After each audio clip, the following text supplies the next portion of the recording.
This is called power of unity, this is called power of social media. গতকালকে IPL থেকে মুস্তাফিজুর রহমানকে বাদ দেওয়ার সিদ্ধান্তের পর বাংলাদেশের সর্বস্তরের মানুষ যেভাবে এই ইস্যুটা নিয়ে সরব হয়েছে অনলাইনে এবং অফলাইনে, এই বিষয়টা খুব ভালোভাবে কাজ করছে এবং বাংলাদেশের সর্বস্তরের মানুষ একটা ডিসিশনে এসেছে।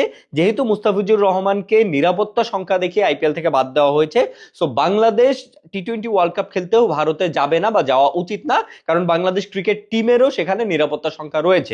সো টি-20 ওয়ার্ল্ড কাপের যে ম্যাচগুলো ভারতে হবার কথা, সেই ম্যাচগুলো এখন শ্রীলঙ্কায় দিতে হবে। এই বিষয়টা নিয়ে বাংলাদেশের সর্বস্তরের মানুষ, আমি, আপনি, আপনারা, আমরা সবাই এটা নিয়ে সরব ছিলাম অনলাইন এবং অফলাইনে, এবং এটা বেশ ভালোভাবে কাজ করছে। এবং আমরা এইটাই চাচ্ছিলাম যে বিসিবি যেন এই বিষয়টা নিয়ে একটু গার্ডস দেখায়, তারা যেন আইসিসি কে লিখিতভাবে জানায় যে আমরা টি-20 ওয়ার্ল্ড কাপের ম্যাচগুলো ভারতে খেলতে যাচ্ছি না, যেতে চাচ্ছি না, আমাদের নিরাপত্তা সংখ্যা রয়েছে, আমাদেরকে অন্য কোথাও এই ম্যাচগুলো খেলার ব্যবস্থা করে দিতে।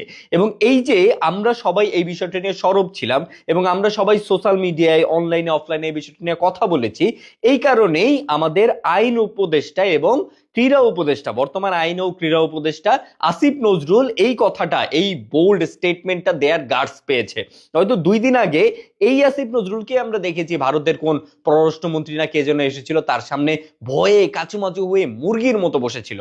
সেই আসিফ নজরুল কিন্তু আজকে এই বোল্ড স্টেটমেন্ট দেওয়ার সাহস পেয়েছে। সে এই সাহসটা পেয়েছে বাংলাদেশের সর্বস্তরের মানুষ একটা বিষয় নিয়ে ইউনিটি দেখিয়েছে বা একটা বিষয় নিয়ে সরব হয়েছে, এই কারণেই। এই জন্য প্রত্যেকটা বিষয় নেই, সেটা হাদি হত্যা হোক, দীপু হত্যা হোক, এই ধরনের যে কোনো লিগেল ইস্যু যেটার আমরা বিচার চাই বা যে জিনিসটা পরিবর্তন করা প্রয়োজন, সেইটা নিয়ে বাংলাদেশের সর্বস্তরের মানুষের কথা বলা উচিত, কথা বলা প্রয়োজন, সেটা অনলাইনে হোক, অফলাইনে হোক, যে কোনো জায়গায় হোক।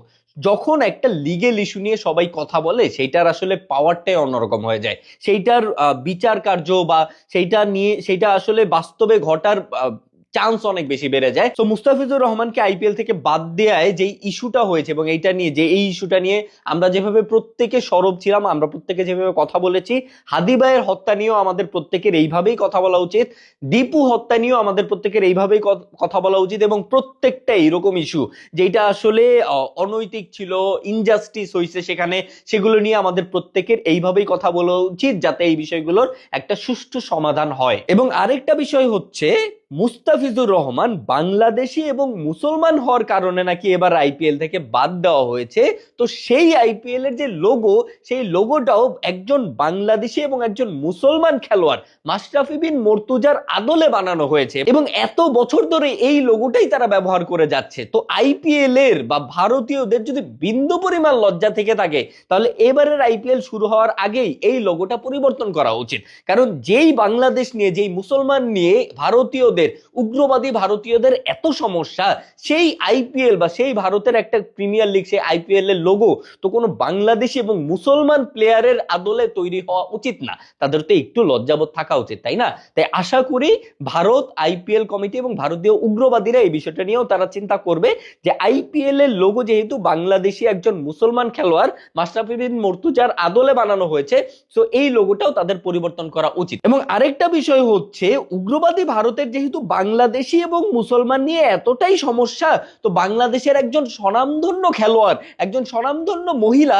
যিনি একে তো বাংলাদেশি, তার উপর তিনি মুসলমান, তার উপর তিনি 5 ওয়াক্ত নামাজও নাকি পড়তেন, এমনকি তাহাজ্জুদের নামাজ পর্যন্ত নাকি তিনি পড়তেন, এমন একজন স্বনামধন্য মহিলা খেলোয়াড় বাংলাদেশের, যিনি ভারতে পালিয়ে আছে, তাকে কেন ভারতীয় উগ্রবাদীরা বের করে দেয় না ভাই? তাকেও বের করে দেন।